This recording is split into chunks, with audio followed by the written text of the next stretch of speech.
BRS से बराब साबिक वज़ीर आला के चंद्रशेखर राव ने कहा कि रियासत में 4-5 माह के अंदर हालात बदल गए हैं। केसीआर ने जिला करीमनगर के वीना विंका में मुनक़िदा बीआरएस पार्टी के जलसे आम में शिरकत करके खिताब किया।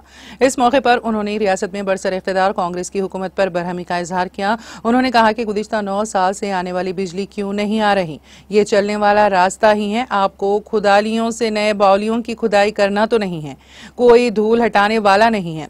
अगर ये जैसा चल रहा था वैसा ही चलाया जाता तो ठीक था। बिजली की कटौती की जा रही है। मिशन भगीरथा का पानी क्यों गायब हो गया? फिर से घड़ों के जरिए पानी ढोना क्यों? क्या इससे बदतर कोई चीज है? केसीआर ने इन तमाम चीजों पर अपनी नाराजगी का इजहार किया। केसीआर ने कहा कि हमने अस्पतालों को फर्स्ट क्लास बनाया था, हमने केसीआर किट्स लाया था, लड़कियों को वैन में ले जाया गया और डिलीवर किया गया और बगैर मुआवजा घर छोड़ दिया गया। लड़की पैदा होने पर 13,000 रुपए, लड़का पैदा होने पर 12,000 रुपए और केसीआर किट दिया था। प्राइवेट अस्पतालों की लूट मार को खत्म करके सरकारी अस्पतालों में बच्चों की पैदाइश की शरह में बेहतरी की गई थी, लेकिन अब फिर से दोबारा इसमें बिगाड़ आ जाएगी। केसीआर ने कहा कि अब केसीआर किट नहीं है, न्यूट्रिशन किट नहीं, वो कहानी मौजूद नहीं है। आज 2 खबरें आई, वरंगल एमजीएम में हालात संगीन है, एयर कंडीशनर्स काम नहीं कर रहे हैं। बताया गया था कि 9 मौलूद बच्चे रो रहे हैं, माएं चीख रही थीं। इसी तरह आदिलाबाद जिले के रिम्स में भी काफी खराब सूरत हाल है, लाशों से बदबू आ रही है। ऐसी इत्तलात हैं कि डॉक्टर खौफजदा हैं। आप इतनी जल्दी कैसे ट्रैक खो सकते हैं? उन्होंने कहा कि मौजूदा हुक्मरानों का कोई पुरसाने हाल नहीं है, इसीलिए पार्टी को अवाम के लिए आगे ले जाना चाहिए। केसीआर ने अवाम से अपील की है कि वो पार्लियामेंट इंतखाबात में बीआरएस को अपना कीमती वोट देकर भारी अक्सरियत से कामयाब बनाएं, ताकि अवाम को दरपेश मसाइल को हल किया जा सके।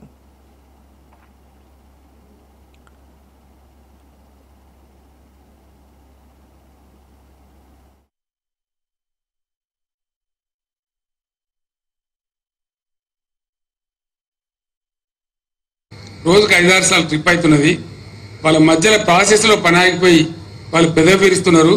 ఇక తెలంగాణ లాభం లేదు, వెళ్ళిపోవాలనుకుంటున్నారు అని చెప్పి వార్త వచ్చింది. నాకు చాలా బాధ కలిగింది, చాలా దుఃఖం కలిగింది. 4-5 నెలల దుర్మార్గులు ఎంత పని చేసిరి, ఎంత మంచిగా ఉన్న తెలంగాణ ఎట్లా ఆగమైపోయాయి, ఇది ఎట్లా అని చెప్పి చాలా బాధపడ్డాం. ఈ బాధ నివారణ కావాలి.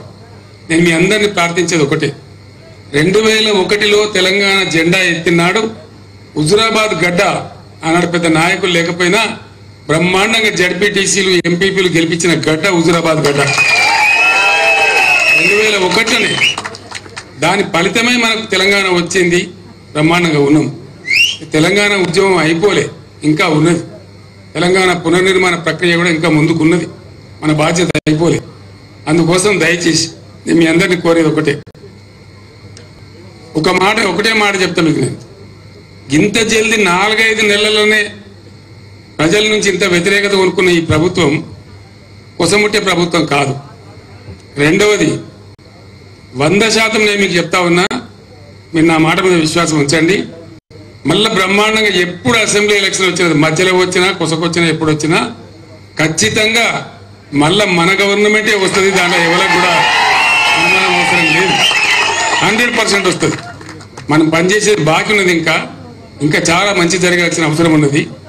365 రోజులు నీళ్లు రావాల్సిన అవసరం ఉన్నది.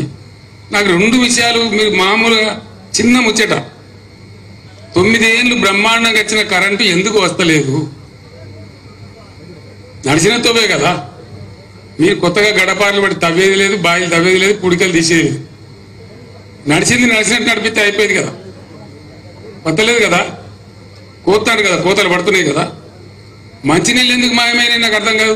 మిషన్ భగీరథ మళ్ళా బిందెలు బట్టి మోసుడేంది? ఇంతకన్నా దుర్మార్గం ఉంటుందా? దవాఖానాలు మంచిగా చేసినాం, ఫస్ట్ క్లాస్గా చేసినాం. కేసీఆర్ కిట్ అని వ్యాన్లు పెట్టి బండ్లు పెట్టి అమ్మాయిలను తీసుకెళ్లి ప్రసవం చేయించి మళ్ళీ పైసా ఖర్చు లేకుండా ఇంటికాడ దించినాం.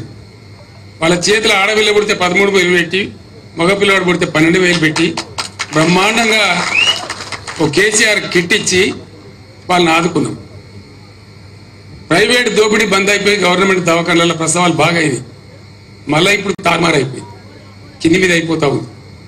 కేసీఆర్ కిట్టు లేదు, న్యూట్రిషన్ కిట్టు లేదు, ఆ కథ లేదు. 2 వార్తలు వచ్చినాయి ఇవాళ.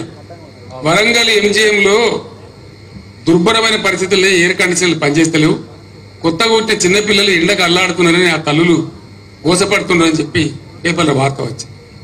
అట్లనే ఆదిలాబాద్ జిల్లా రిమ్స్లో కూడా చాలా దారుణంగా ఉన్నది, చచ్చిపోయిన పీనుగులు దుర్వాసన పడుతున్నాయని చెప్పి మార్చిలు చేయాలంటే డాక్టర్లు భయపడుతున్నారని వార్తలు వచ్చింది. గింత మాయలేమే, గింత తొందరలనే, గింత ట్రాక్ ఎట్లా తప్పుతుంది? ఏం కారణం అంటే ఇప్పుడున్న పరిపాలకులకు ఒక పద్ధతి, పాడు, ఒక వ్యవహారం చేసేటువంటి దక్షత, ప్రజల మీద ప్రేమ, ఎట్లన్నా చేసి రాష్ట్రాన్ని కాపాడాలనేటువంటి వ్యవహారం లేదు కాబట్టి ఈ దుర్మార్గాలను వస్తూ ఉన్నాయి. అంటే దాని అర్థమైంది, వీళ్ళ వల్ల కాదు, వాళ్ళు చెయ్యరు, చెడగొడతారు, మళ్ళీ బాగు చేయాల్సింది కూడా మన బాధ్యతనే ఉంటుంది. మళ్ళా మనం వచ్చేదాకా ధీటుగా పనిచేసి తెలంగాణ రాష్ట్రం కోసం, ప్రజల కోసం ఈ పార్టీని ముందర తీసుకొని పోవాలి. మధ్యలో ఇప్పుడు వచ్చినాయి పార్లమెంట్ ఎలక్షన్. మీరందరు పేపర్లలో చూస్తున్నారు. నరేంద్ర మోడీ నేను మీ గోదావరి తీసుకుపోయి తమిళనాడుకు, కర్ణాటక ఇస్తా బాజాబ్తో చెప్తున్నాడు. ఆయన రాష్ట్ర ప్రభుత్వానికి పంపించాడు ప్రపోజల్. కుయ్యమంటలేడు, కుట్టుమంటలేడు ముఖ్యమంత్రి. ఏం మతలవు, ఏం కారణం? ఉన్న గోదావరి పరాయి పాలైతే మన బతికేం కావాలా? ఈత గోదావరి పోతే గోదావరి కదా మన నీళ్ళు వచ్చేది. అది పోయిన తర్వాత మంచినీళ్ళు ఇవి, తాగునీళ్ళు ఇవి, తెలంగాణ బతికేది. ఇంత ప్రధానమైన విషయం మీద కూడా ఆయన మాట్లాడతలేడు. అదే నేనున్నప్పుడు మోడీ ప్రపోజల్ పెడితే ముందు నా లెక్క తేల్చు, నా తెలంగాణ వాటా తేల్చు, ఆ నీళ్ళడ పెట్టు, అప్పుడు మాత్రమే నేను దీని మీద మాట్లాడతా. కానీ అప్పటిదాకా నువ్వు మాట్లాడితే నువ్వు 1,00,000 మీటింగ్లు పిలిచినా నేను రాను, నువ్వేం పిక్కుంటావు పిక్కు అని చెప్పింది.